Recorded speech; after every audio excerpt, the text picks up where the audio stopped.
In the humid summer of 1940, President Franklin Delano Roosevelt sat in the Oval Office, surrounded by stacks of cables from London. Outside, the Washington heat pressed against the windows. Inside, the air was thick with cigar smoke and the weight of impossible choices.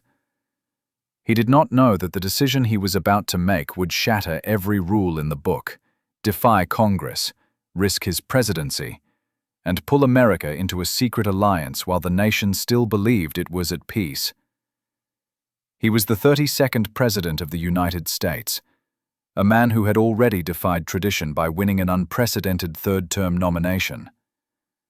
Now, in the midst of a brutal election campaign, with isolationists screaming for his head and the Neutrality Acts binding his hands like chains, he faced the greatest test of his political career. Across the Atlantic, Britain was dying. France had fallen. The Nazi war machine had crushed Europe in a matter of weeks. Winston Churchill was sending desperate cables, begging for ships, for anything that could keep the Royal Navy afloat long enough to survive the coming onslaught.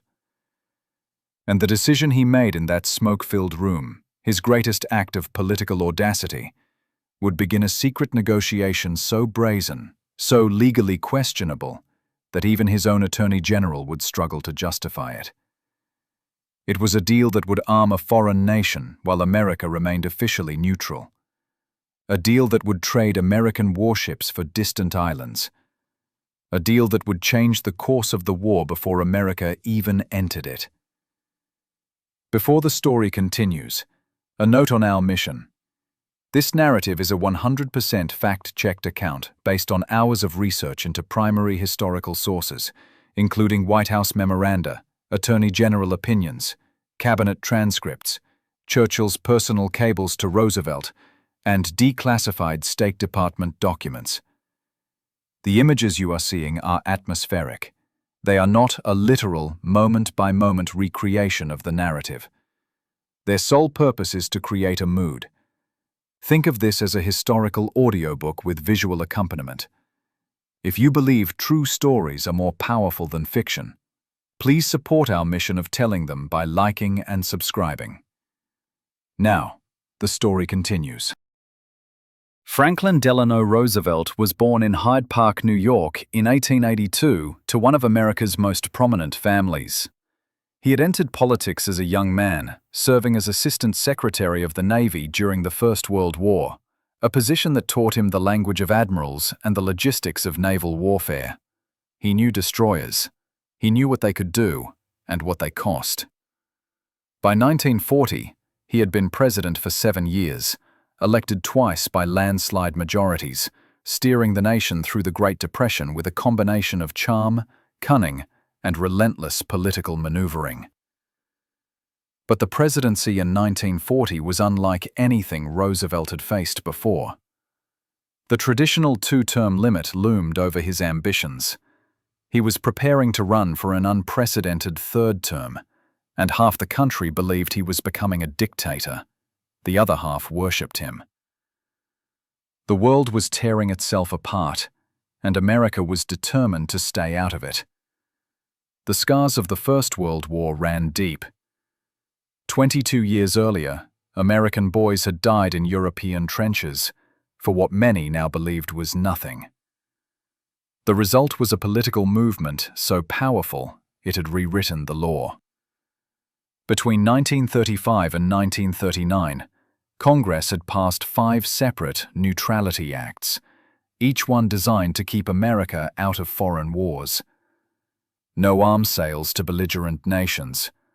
No loans to countries at war. No American ships in combat zones. Roosevelt hated those laws. He had fought them, lobbied against them, tried to water them down at every turn.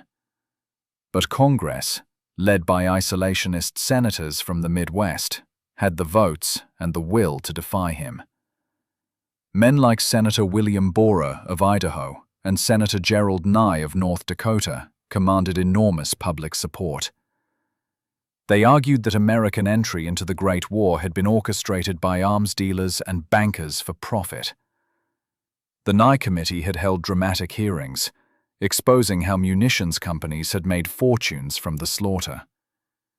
DuPont's profits had jumped from $5 million in 1914 to $82 million in 1916. The public was convinced war was a racket, and America would never be fooled again. Roosevelt's cabinet meetings in the spring and summer of 1940 were exercises in frustration. His advisers were split. Some, like Secretary of War Henry Stimson and Secretary of the Navy Frank Knox, both Republicans Roosevelt had appointed to build bipartisan support, urged aggressive aid to Britain. Others warned that any move toward intervention would destroy Roosevelt politically. The election was coming. His Republican opponent, Wendell Willkie, was already accusing him of warmongering. The America First Committee, led by business leaders and celebrities, including the famous aviator Charles Lindbergh, was organizing rallies across the country, drawing tens of thousands who chanted one message: no foreign wars. For a president who thrived on action, on doing something, the situation was maddening. His hands were tied by law, by politics, by public opinion. The Neutrality Acts specifically required that before any military equipment could be transferred, the Chief of Naval Operations had to certify in writing that the material was not essential to American defense. Roosevelt knew the Navy would never sign off on giving away ships. Not now. Not with war clouds gathering. And even if they did, Congress would erupt. The isolationists would call for his impeachment. The election would be lost. But across the Atlantic, the situation was becoming desperate. And Roosevelt, sitting in his Oval Office, smoking his cigarettes, reading Churchill's cables, knew that if Britain fell, America would face the Nazi war machine alone.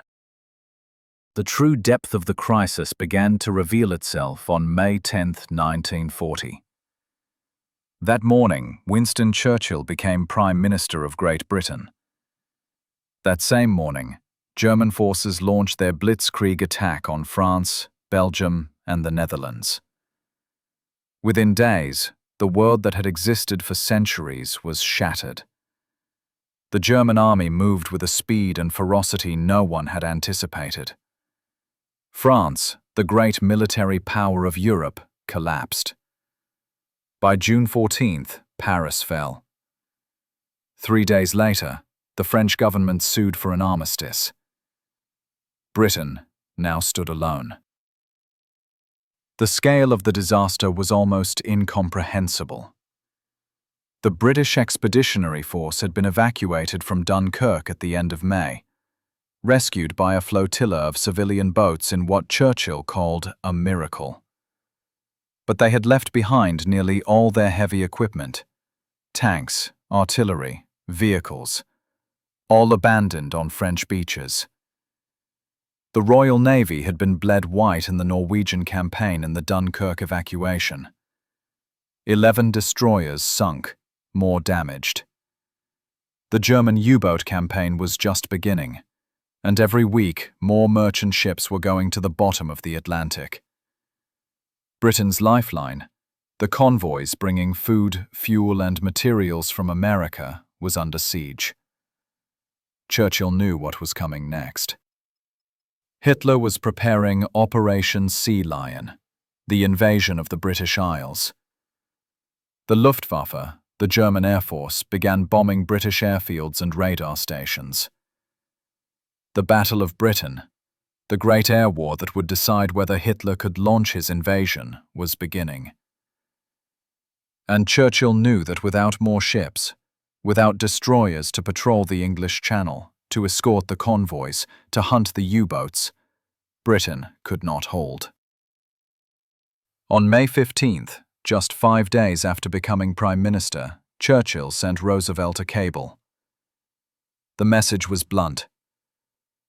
"All I ask now is that you should proclaim non-belligerency, which would mean that you would help us with everything short of actually engaging armed forces. Then came the critical request. Churchill asked for the loan of 40 or 50 old American destroyers. Roosevelt read the message and knew immediately the scale of the problem. The United States had about 200 destroyers in service. 50 ships represented 20% of the entire destroyer force. If he gave them to Britain and Britain fell, those ships would end up in German hands. And the Neutrality Acts made it a federal crime to transfer military equipment to a nation at war. Roosevelt sent back a careful reply. He told Churchill that such a step would require the specific authorization of Congress, and that he was not certain it was wise to ask Congress at this moment. Churchill kept pressing. Throughout June and July, the cables kept coming, each one more desperate than the last. By August, the situation was critical. The Battle of Britain was raging. German bombers were hitting London. The destroyers Churchill had begged for in May were still sitting in American harbors, rusting. American Ambassador Joseph Kennedy, stationed in London, was sending back pessimistic reports. He told the State Department that British surrender was inevitable. If Britain fell, the Royal Navy, the most powerful fleet in the world, could become Hitler's navy. The entire balance of power would collapse. Roosevelt was caught in an impossible bind. The law said no. His military advisors said no. Admiral Harold Stark, the chief of naval operations, said the destroyers were needed for American defense and refused to certify otherwise. Congress would never approve it. The isolationists would crucify him. And the election was 3 months away. Wendell Willkie was running hard, and Roosevelt's poll numbers were slipping. But Churchill's cables kept coming, and Roosevelt, reading them late at night in the residence, smoking cigarette after cigarette, knew that if he did nothing, Britain would fall. Europe would be lost, and America would face the Nazi Empire alone. The crisis came to a head in late August. Intelligence reports suggested that Britain might actually survive the Battle of Britain. The odds had shifted from certain defeat to something closer to 50-50. If Britain could hold on through the fall, through the winter, Hitler might call off the invasion. But only if the Royal Navy could keep the Channel secure. Only if the convoy routes stayed open. Only if Churchill got his destroyers. And the only man who could give them to him was sitting in Washington, bound by laws he had not written, facing an election he could not afford to lose, staring at a decision that could save a nation or destroy his presidency. On August 2nd, 1940, Roosevelt called a cabinet meeting. The room was thick with tension. Secretary of State Cordell Hull was there, along with Stimson and Knox and several others. The topic was the destroyers. Roosevelt had made his decision, but he needed to figure out how to make it legal, or at least legal enough to survive the storm that was coming. He turned to his Attorney General, Robert H. Jackson, a brilliant lawyer from upstate New York known for his ability to find creative solutions to impossible problems. Roosevelt gave him a simple instruction: find a way. Jackson went to work. Over the next 2 weeks, he and his staff combed through decades of statutes, legal opinions, and precedents. The challenge was enormous. The Neutrality Acts seemed to ban exactly what Roosevelt wanted to do. But Jackson found a loophole, a narrow pathway through the legal thicket. It came down to one critical provision. The National Defense Act, passed in June, required that before any military equipment could be transferred, the Chief of Naval Operations had to certify that it was not essential to American defense. Admiral Stark had refused to make that certification for the destroyers alone. But Jackson's reading of the law suggested something different. If the exchange strengthened American defense overall, if the United States received something of strategic value in return, then Stark could certify the deal. Roosevelt seized on it. This was the key. The destroyers would not be a gift, they would be a trade. And what Churchill could offer in return were the British bases scattered across the Atlantic and Caribbean. Islands like Newfoundland, Bermuda, the Bahamas, Jamaica, Trinidad, and British Guiana. If the United States could lease those bases, build naval and air stations on them, Roosevelt could argue that American security was actually enhanced by the deal. The destroyers were old, built in 1917 and 1918, leftovers from the last war, some in such poor condition that British sailors would later call them the worst ships they had ever seen. But the bases were strategic gold. They would extend American reach across the Atlantic, protect the approaches to the Panama Canal, and create a defensive perimeter around the Western Hemisphere.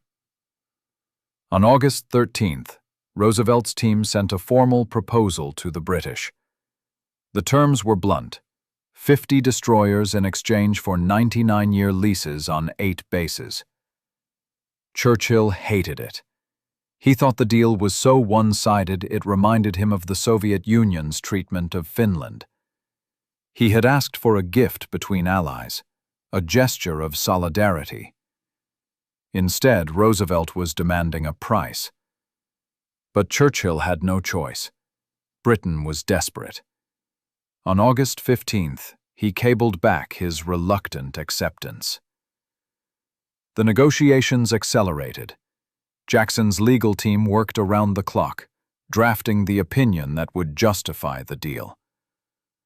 On August 27th, Jackson delivered his final opinion to Roosevelt. It was a masterpiece of legal creativity, mixing arguments about presidential power with narrow readings of the statutes. Critics would later call it tortured logic, but it gave Roosevelt what he needed: a legal fig leaf. Roosevelt had reportedly told Jackson, perhaps jokingly, that if the legal obstacles were not cleared up, Jackson's head would have to fall. Jackson's opinion held that Roosevelt could proceed by executive agreement without a treaty, without congressional approval. But it also held that existing law barred the transfer of smaller PT boats. It was not carte blanche, but it was enough. On August 30th, Roosevelt approved the deal. He did not ask Congress for permission. He did not wait for a vote. He signed the executive agreement and set the machinery in motion. 50 destroyers would be transferred to Britain. 8 bases would be leased to the United States for 99 years. The announcement would come after the fact. It was an audacious gambit, a calculated bet that he could move faster than his critics, that he could present the deal as a fait accompli and dare Congress to stop him. It was also, by any reasonable measure, a violation of the spirit of the Neutrality Acts and a stretching of presidential power that would be debated for decades. The public announcement came on September 2, 1940. Roosevelt sent a message to Congress informing them of the deal. He attached Jackson's legal opinion and Admiral Stark's certification. The tone was matter-of-fact, almost casual. He explained that the United States had acquired the right to lease naval and air bases in Newfoundland, Bermuda, the Bahamas, Jamaica, St. Lucia, Trinidad, Antigua, and British Guiana. In exchange, 50 overage destroyers had been transferred to Britain. Roosevelt framed it carefully. The bases in Newfoundland and Bermuda, he said, were outright gifts from Britain, generously given and gladly received. The other bases had been acquired in exchange for the destroyers. He called it an epochal and far-reaching act of preparation for continental defense in the face of grave danger. The reaction was immediate and explosive. Isolationists erupted in fury. The deal was, they charged, an act of war disguised as a real estate transaction. Senator David Walsh of Massachusetts, a Democrat and chairman of the Naval Affairs Committee, accused Roosevelt of bypassing Congress and violating the Constitution. The America First Committee held rallies denouncing the president as a warmonger. Newspapers across the Midwest ran editorials accusing Roosevelt of dragging the nation toward war. The legal justification was attacked from all sides. Law professors wrote scathing articles in academic journals, dissecting Jackson's opinion and finding it fatally flawed.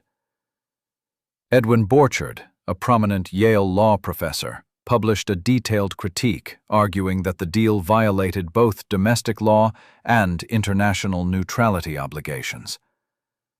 But Roosevelt had calculated the politics carefully. The deal was structured to appeal to a broad coalition. For interventionists, it was aid to Britain, a lifeline thrown to the last democracy standing against Hitler. For isolationists, it was a hard-nosed bargain that strengthened American defenses without sending troops overseas. The bases were tangible, visible, defensible. Roosevelt could argue, and did argue, that he had secured strategic assets that would protect the Western Hemisphere for a century. Public opinion polls showed surprising support. Even many who opposed aid to Britain could not argue with the idea of acquiring military bases in exchange for old ships. The military logistics began immediately. The destroyers had been in reserve, mothballed in harbors along the East Coast. Navy crews rushed to bring them back to operational status. Engines were overhauled, hulls were inspected, provisions and ammunition were loaded. Meanwhile, Royal Navy crews sailed from Britain to Halifax, Nova Scotia, the designated transfer point. The British had prepared for this moment, training crews in advance, organizing the logistics of moving hundreds of sailors across the Atlantic in the middle of a war. The first 6 destroyers were transferred on September 6th, just 4 days after the announcement. British crews boarded the ships, raised the white ensign, and sailed for home. The pace was relentless. By the end of 1940, 40 of the 50 destroyers had arrived in Britain. They were commissioned as town-class destroyers in the Royal Navy, each named after a town common to both the United States and Britain. HMS Campbelltown, HMS Broadway, HMS Churchill. The names were symbolic, gestures toward the special relationship Churchill was trying to build. But the ships themselves were problematic. They were old, built during the First World War, and many had not been properly maintained during their years in reserve. British sailors found them temperamental, unreliable, prone to mechanical failures. One admiral called them the worst destroyers he had ever seen. Churchill himself complained to Roosevelt that only a few of the 50 had been brought into action because of the many defects they developed when exposed to Atlantic weather after being laid up so long. But despite their flaws, the destroyers served. Some performed critical missions. HMS Broadway helped capture a German U-boat and its Enigma machine, providing the codebreakers at Bletchley Park with intelligence that would help turn the tide of the Battle of the Atlantic. HMS Campbelltown was packed with explosives and rammed into the dry dock gates at Saint-Nazaire in a daring commando raid that denied the German battleship Tirpitz a critical repair facility. Others were less fortunate. HMS Cameron was blown off her blocks by a German bombing raid while in dry dock at Portsmouth and never recommissioned. HMCS Columbia, crewed by the Royal Canadian Navy, steamed into a rock cliff in Newfoundland and was scrapped as a bowless hulk. Meanwhile, the political ordeal continued in Washington. The 1940 election campaign became a referendum on Roosevelt's foreign policy. Wendell Willkie, the Republican nominee, initially attacked the destroyer's deal, calling it dictatorial and unconstitutional. But Willkie was an internationalist at heart, and he soon found himself in a difficult position. He supported aid to Britain, but opposed Roosevelt's methods.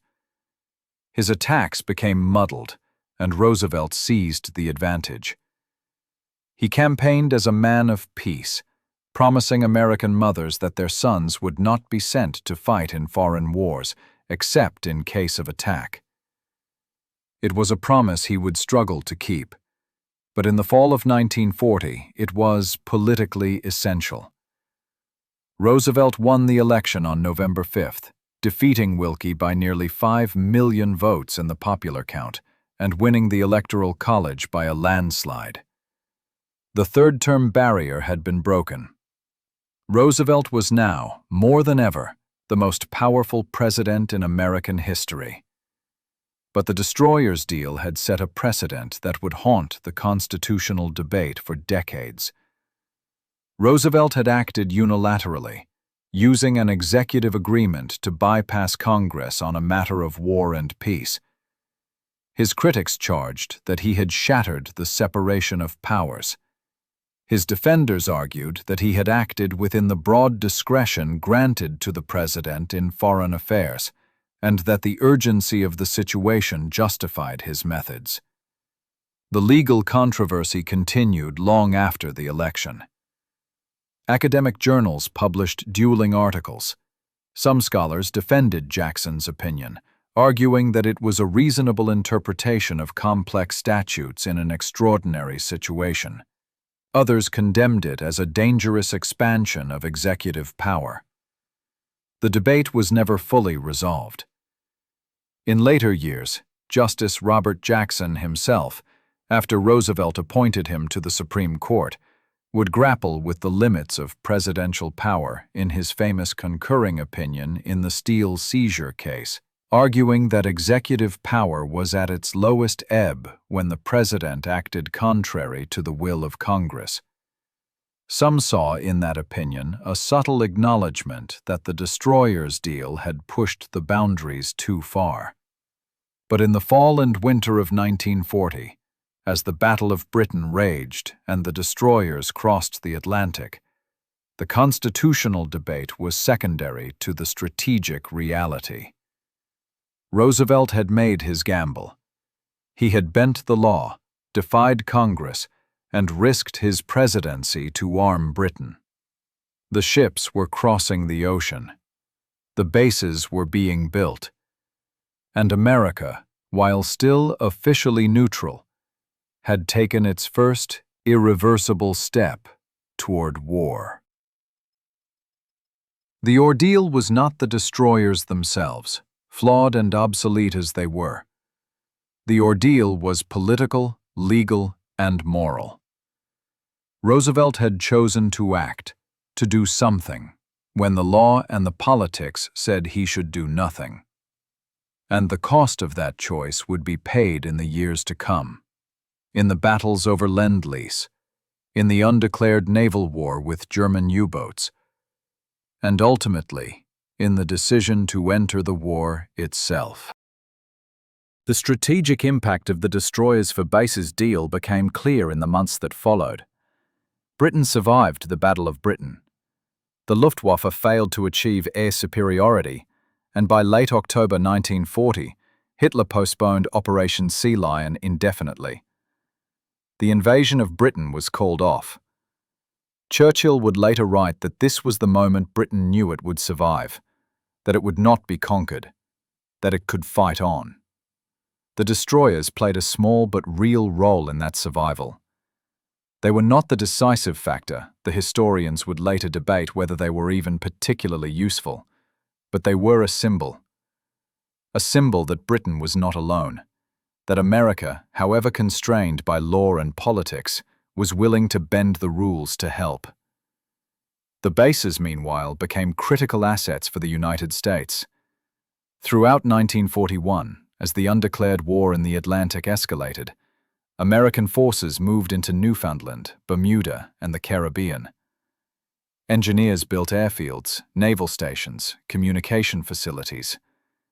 The bases extended American power across the Atlantic, creating a defensive network that would prove essential when the United States finally entered the war after Pearl Harbor. The 99-year leases gave America a strategic foothold in the Western Hemisphere, and some of those bases remained active long after the war ended. But the true climax of the destroyers' deal was not military. It was political and diplomatic. The deal was the first crack in the wall of American neutrality. It established a precedent that Roosevelt would exploit again and again. Just 3 months later, in December 1940, Churchill sent Roosevelt a long letter explaining that Britain was running out of money.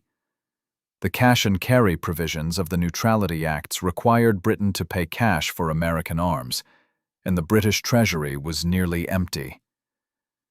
Roosevelt responded with the Lend-Lease proposal, announced in his fireside chat on December 29th. He used a simple metaphor. "If your neighbor's house is on fire," he said, "you lend him your garden hose. You do not haggle over the price while the flames are spreading. You help him put out the fire, and he returns the hose when the fire is out." The Lend-Lease Act, passed by Congress in March 1941, was the logical extension of the destroyers' deal. It authorized the President to lend, lease, or otherwise provide military equipment to any nation whose defense was vital to American security. It was, in effect, a blank check for Roosevelt to arm Britain and, eventually, the Soviet Union, China, and other allies. The debate in Congress was fierce, with isolationists fighting every step of the way. But Roosevelt had learned from the destroyers' deal. This time, he went to Congress first. He built public support. He framed the issue as a matter of American security, not British survival. And he won. Lend-Lease passed both houses by substantial margins, with most of the opposition coming from Midwestern Republicans and the last holdouts of the isolationist movement. The destroyers' deal had shown Roosevelt that he could move public opinion, that he could outmaneuver the isolationists, and that he could stretch the boundaries of presidential power in a crisis. Throughout 1941, he used that precedent to escalate American involvement step by step. He authorized the Navy to escort British convoys part of the way across the Atlantic, technically patrols rather than convoy duty, skirting the Neutrality Acts. When a German U-boat fired on the destroyer USS Greer in September 1941, Roosevelt ordered American ships to shoot German submarines on sight. It was an undeclared naval war, fought in the gray zone between peace and war, justified by the same logic that had justified the destroyers' deal. The president was protecting American security by helping Britain survive. The final climax came on December 7, 1941. The Japanese attack on Pearl Harbor ended all debate. Congress declared war on Japan the next day, and when Germany declared war on the United States on December 11th, America was finally, officially, at war. The isolationists collapsed overnight. The America First Committee disbanded. Charles Lindbergh, who had spent months arguing that Britain could not win and America should stay out, went silent. The great debate was over, and looking back, historians would trace the path from neutrality to war, and they would mark September 2nd, 1940, as the day the path became clear. The day Roosevelt made his gamble and won. The destroyers were a footnote to the larger story.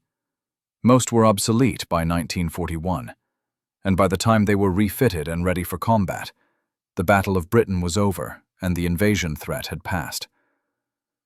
But the deal itself was transformative. It shattered the illusion of American neutrality, established the legal and political framework for Lend-Lease, and demonstrated that Roosevelt was willing to take enormous risks to shape the outcome of the war. It was, as Roosevelt had said in his message to Congress, an epical act. Not because of the ships themselves, but because of what the deal represented. The end of isolation and the beginning of American engagement in the struggle against fascism. The immediate aftermath of the deal was chaos. Roosevelt's critics never forgave him. Even after Pearl Harbor, even after America's entry into the war made the destroyers' deal seem prescient rather than reckless, constitutional scholars continued to debate whether Roosevelt had overstepped his authority. The precedent he set, governing by executive agreement on matters of war and peace, would be invoked by presidents for decades, often in ways Roosevelt himself might not have approved. Vietnam, covert wars in Central America, the expansion of presidential power in foreign affairs, all could trace their roots in part to that September day in 1940, when Roosevelt announced the deal to a stunned Congress. But Roosevelt did not live to see most of that legacy. He died in April 1945, just weeks before Germany's surrender, exhausted by the strain of leading the nation through the Depression and the war. He never wrote a memoir defending his decisions. He never explained in detail why he believed the destroyers' deal was necessary, why he thought the risk was worth it. We have his speeches, his fireside chats, his messages to Congress. But the inner calculations, the sleepless nights, the moments of doubt, those were buried with him. What we know is that he acted, that he chose to bend the law rather than watch Britain fall, and that his gamble succeeded. The long-term legacy of the destroyers for bases deal is mixed. On one hand, it demonstrated that creative diplomacy and legal innovation could break through political gridlock in a crisis. On the other hand, it set a troubling precedent for executive overreach. The balance between presidential power and congressional authority, between the need for swift action in emergencies and the requirement for democratic accountability, is still being negotiated today. Every time a president orders military action without congressional approval, every time an administration interprets the law broadly to justify a policy Congress would not approve, echoes of the destroyers' deal can be heard. The bases themselves remain strategically important throughout the war and beyond. Some were used extensively during World War II, serving as critical links in the chain of air and naval stations that protected the Atlantic convoys and hunted German U-boats. Others were less useful, but retained symbolic value. The leases, set for 99 years, gave the United States a long-term presence in the Western Hemisphere. Some bases remained active during the Cold War, adapted for new missions, new technologies, new threats. Others were eventually returned to British control or abandoned, their wartime purpose obsolete in a changed world. Churchill and Roosevelt's relationship, forged in crisis and cemented by the destroyers' deal, became one of the great partnerships of the 20th century. They met face-to-face for the first time in August 1941, aboard the USS Augusta off the coast of Newfoundland, one of the bases acquired in the deal. There they drafted the Atlantic Charter, a statement of war aims and post-war principles that would shape the Allied strategy and the creation of the United Nations. The destroyers' deal was the foundation of that partnership, the moment when Roosevelt committed America, however unofficially, to Britain's survival. Churchill never forgot it, and in his memoirs, he would call American support during Britain's darkest hour the hinge of fate. The story of Franklin Roosevelt's destroyers for bases deal is not a story of military genius or battlefield heroics. It is a story of political courage and legal audacity.